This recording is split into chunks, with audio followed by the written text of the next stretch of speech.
Welcome to digital learning. Financial accounting ಒನ್ನಲ್ಲಿ branch accounts theory ಕಾನ್ಸೆಪ್ಟ್ನ ತಿಳ್ಕೊಂಡಿದ್ವಿ. ಇವತ್ತು ನಾವು ಬ್ರಾಂಚ್ ಅಕೌಂಟ್ಸ್ನ ಹೇಗೆ ಪ್ರಿಪೇರ್ ಮಾಡ್ಕೊಳ್ಳೋದು ಅನ್ನೋದನ್ನ ಎಕ್ಸೆಲಲ್ಲಿ ನೋಡೋಣ.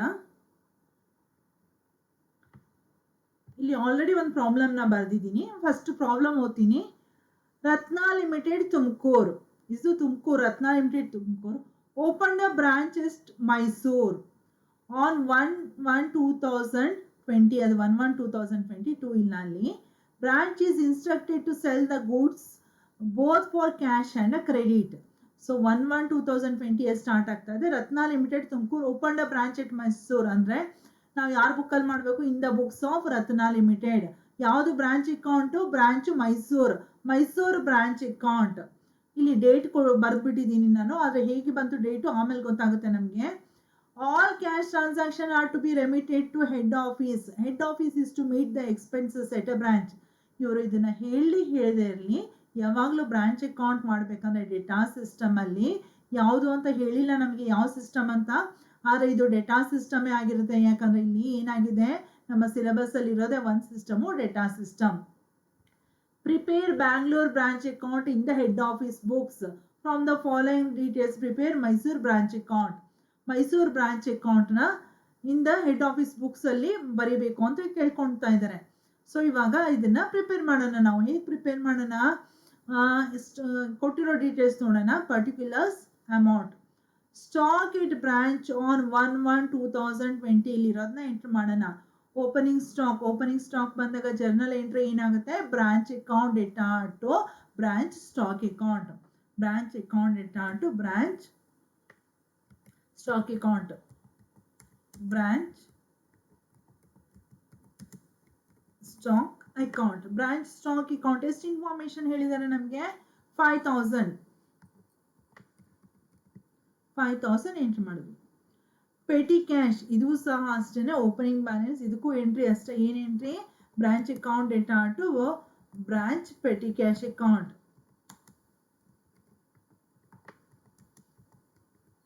ಬ್ರಾಂಚ್ ಪೆಟಿ ಕ್ಯಾಶ್ ಎಷ್ಟು ಪೀಸ್ ಇದೆ? 150. Next is a furniture. It is also opening balance to branch furniture. To branch furniture it is a 2,500. Goods sent to branch at a cost. Goods sent to branch at cost. So goods sent ಮಾಡಿದಾಗ ನಮಗೆ journal entry ಏನು ಬರುತ್ತೆ? Branch account debtor to goods sent to branch account. Branch account debtor to goods sent to branch account. ನಾನು ಯಾವಾಗಲೂ journal entry ಹೇಳ್ಕೊಡ್ಬೇಕಂದ್ರೆ ಇದನ್ನೆಲ್ಲ ಹೇಳ್ಕೊಟ್ಟಿದ್ದೀನಿ. Branch account debtor to goods sent to branch account. It is worth rupees 50,000. Goods return from branch.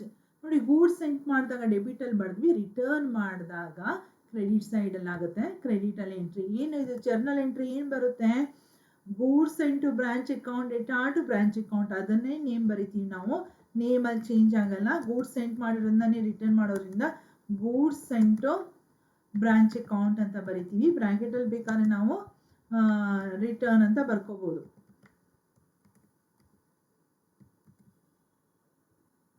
It is nothing but return. ಎಷ್ಟು return ಮಾಡ್ತಾ ಇದ್ದಾರೆ? 3,000 rupees. Expenses paid by head office. ಎಕ್ಸ್ಪೆನ್ಸಸ್ನ ಎಲ್ಲ ನಾವು ಯಾವ ಸೈಡಲ್ಲಿ ಬರಿತೀವಿ? ಡೆಬಿಟ್ ಸೈಡಲ್ಲಿ ಬರಿತೀವಿ. ಎಲ್ಲಿಂದ ಪೇ ಮಾಡ್ತಾರೆ ಅವರು? ಬ್ಯಾಂಕಿಂದಾನೇ ಪೇ ಮಾಡೋಕ್ಕೆ ಸಾಧ್ಯ. ಏನಿದ್ರೂ ಅವರು ಎಲ್ಲಿಂದ ಪೇ ಮಾಡ್ತಾರೆ? ಎಕ್ಸ್ಪೆನ್ಸಸ್ ಬ್ಯಾಂಕ್ ಅಕೌಂಟಿಂದ ಪೇ ಮಾಡ್ತಾರೆ. ಅಲ್ಲಿ ಬೇಕಾದ್ರೆ ನಾವು ಅಲ್ಲಿ ಎಕ್ಸ್ಪೆನ್ಸಸ್ ಅಂತ ಬರ್ಕೋಬಹುದು.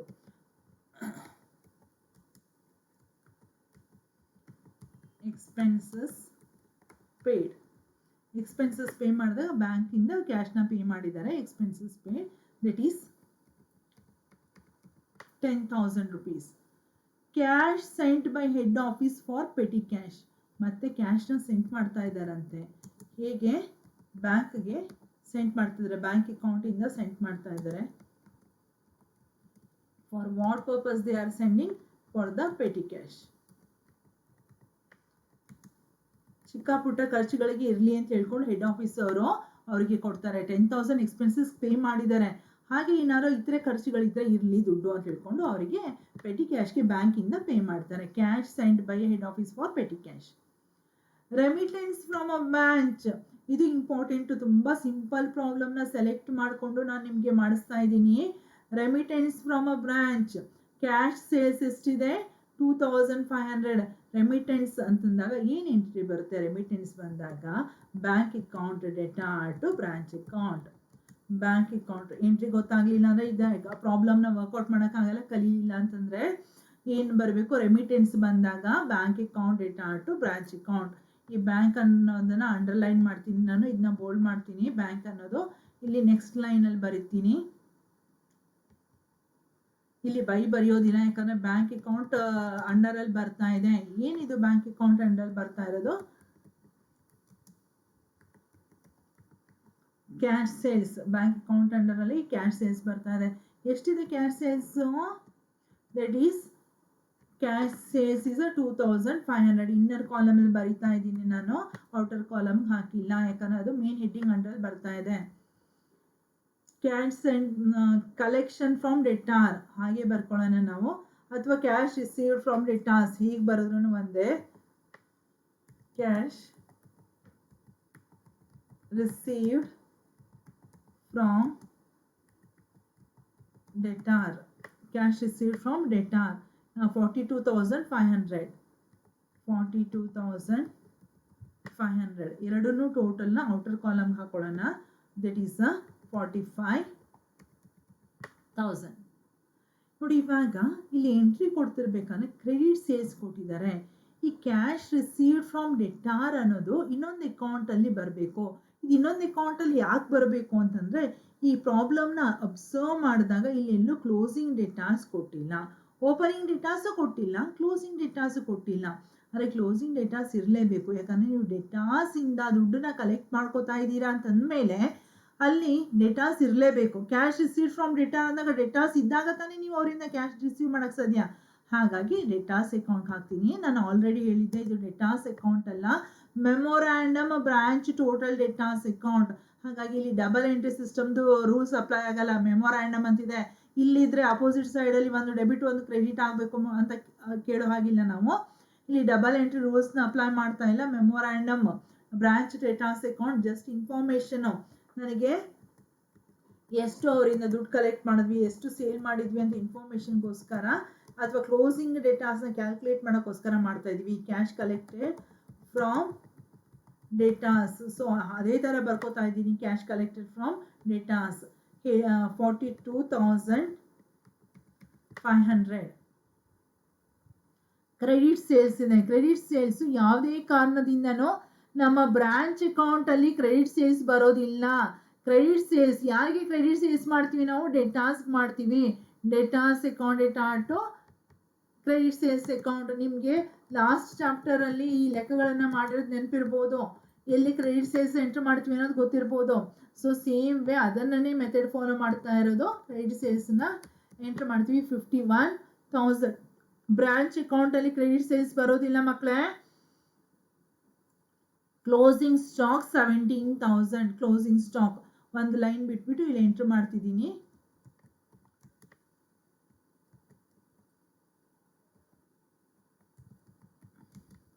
Balance carry down. ಯಾವ್ಯಾವುದು ಬ್ಯಾಲೆನ್ಸ್ ಬರ್ಬೋದು? ಅಲ್ಲೂ ಮೇಲ್ಗಡೆ ಬ್ಯಾಲೆನ್ಸ್ ಬರೆದಿದ್ರೆ ಚೆನ್ನಾಗಿತ್ತು. ಇಲ್ಲೂ ಬರೀತಿದ್ದೀನಿ ಬ್ಯಾಲೆನ್ಸ್. ಯಾಕೆ ಬ್ಯಾಲೆನ್ಸ್ ಅಂತ ಬರೀತಿದ್ದೀನಿ ಅಂದರೆ ನಿಮಗೆ ಗೊತ್ತಾಗಲಿ. ಇದೆಲ್ಲ ಏನಿದು? Closing value. ಕ್ಲೋಸಿಂಗ್ ವ್ಯಾಲ್ಯೂ ಏನೇನು ಕ್ಲೋಸಿಂಗ್ ವ್ಯಾಲ್ಯೂ ಬರ್ಬೋದು ಅವ್ರು ಕೊಟ್ಟಿದ್ದಾರೆ. ಕ್ಲೋಸಿಂಗ್ ವ್ಯಾಲ್ಯೂ ಯಾವ್ದು ಕೊಟ್ಟಿದ್ದಾರೆ? Closing stock. ಇಲ್ಲಿದೆ ನೋಡಿ ಡೇಟು. ನಾನು ನಿಮ್ಗೆ ಅವಾಗಲೇ ಹೇಳಿದೆ ಡೇಟ್ ಯಾಕೆ ಈ ಡೇಟ್ ಹಾಕೊಂಡಿದ್ದೀನಿ ಅಂತ, ನಿಮ್ಗೆ ಆಮೇಲೆ ಗೊತ್ತಾಗುತ್ತೆ. ಕ್ಲೋಸಿಂಗ್ ಸ್ಟಾಕ್ ಈ ಡೇಟ್ ಕೊಟ್ಬಿಟ್ಟಿದ್ದಾರೆ. ಇಲ್ಲಿ ಎಷ್ಟಿತ್ತು?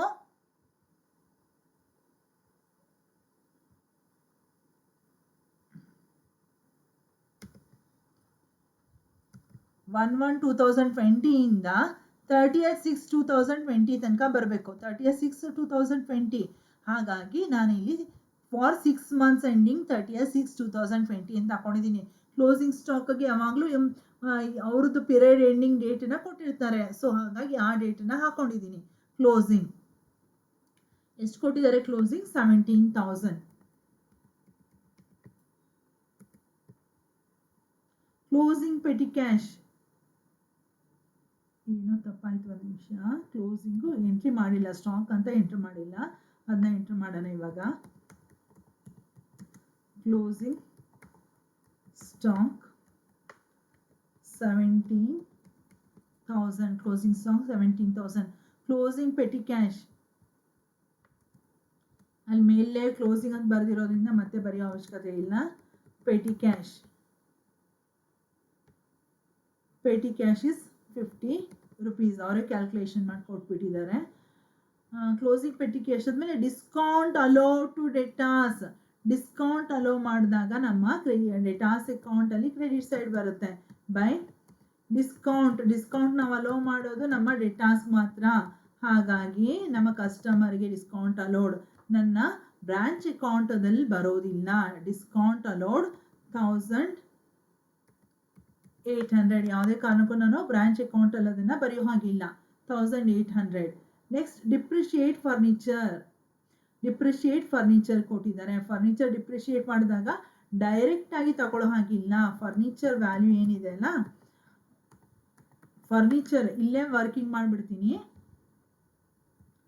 ಫರ್ನಿಚರ್ ಓಪನಿಂಗ್ ವ್ಯಾಲ್ಯೂ ಬರ್ಕೋಬೇಕು. ಓಪನಿಂಗ್ ವ್ಯಾಲ್ಯೂ ಎಷ್ಟಿದೆ? ಫರ್ನಿಚರ್ 2,500. ಇನ್ನೊಂದು ಲೈನ್ ಹೋಗೋಣ. 2,500 ಇಂಟು ಎಷ್ಟು ಪರ್ಸೆಂಟೇಜ್ ಹೇಳಿದ್ದಾರೆ? 10/100. 2,500 ಇಂಟು 10/100 ಎಷ್ಟು ಬರುತ್ತೆ? 250. ಆ 250ನ ಇಲ್ಲಿ ಮೈನಸ್ ಮಾಡಬೇಕು. ಆದರೆ ನಾನು ಈ 250ನ ಡೈರೆಕ್ಟಾಗಿ ನಾನು ತಗೊಳಕ್ಕಾಗಲ್ಲ. ಯಾಕೆ ತಗೊಳಕ್ಕಾಗಲ್ಲ ಅಂದರೆ 1 ಇಯರ್ಗೆ ಅಕೌಂಟ್ಸ್ ಮಾಡ್ತಾ ಇಲ್ಲ ಮಕ್ಕಳೇ. ನಾವು ಇಲ್ಲಿ 6 ಮಂತ್ಸ್ಗೆ ಮಾಡ್ತಾ ಇದ್ದೀನಿ. For 6 months ending. ಯಾಕೆ 6 ಮಂತ್ಸು? ಕ್ಲೋಸಿಂಗ್ ಸ್ಟಾಕ್ ಡೇಟ್ ನೋಡಿಕೊಂಡು ಇದನ್ನು ಡಿಸೈಡ್ ಮಾಡ್ಕೊಂಡ್ವಿ. 6 ಮಂತ್ಸ್ ಎಂಡಿಂಗ್. ಹಾಗಾಗಿ ನಮಗೆ 1 ಇಯರಲ್ಲಿ ಒಟ್ಟು 6 ಮಂತ್ಸು. 1 ಇಯರಲ್ಲಿ ಎಷ್ಟು ಮಂತ್ಸ್ ಇದೆ? 12 ಮಂತ್ಸ್ ಇದೆ. ಡಿವೈಡೆಡ್ ಬೈ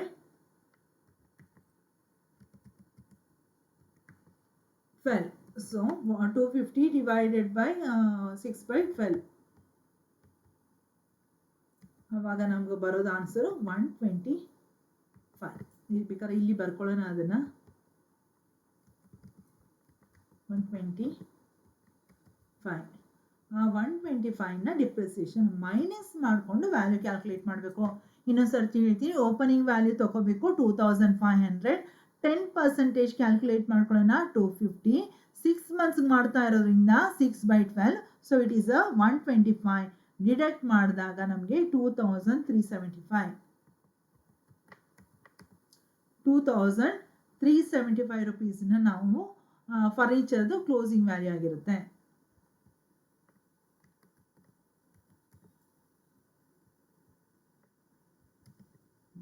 ವರ್ಕಿಂಗ್ ಇದೆ.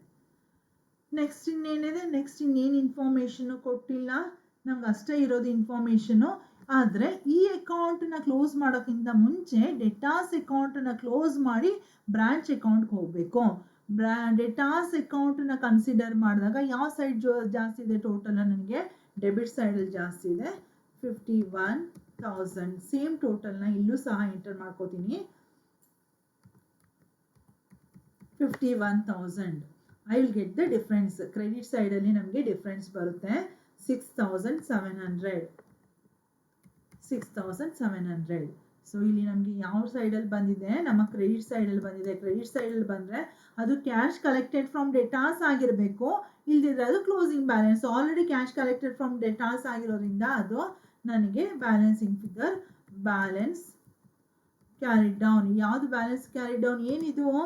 Closing value. Closing debtors. ಈ ಕ್ಲೋಸಿಂಗ್ ಡೆಟಾಸ್ನ ನಾವು ಇಲ್ಲಿ ತೋರಿಸ್ಕೋಬೇಕು? ನಮ್ಮ ಇದು ಬ್ರಾಂಚ್ ಅಕೌಂಟಲ್ಲಿ ತೋರಿಸ್ಕೊಳ್ಳೋಣ. ಡೆಟಾಸ್ ಎಷ್ಟು ಕ್ಯಾಲ್ಕುಲೇಟ್ ಮಾಡಿದೀವಿ? ನಮ್ಗೆ ಎಷ್ಟು ಬಂದಿದೆ?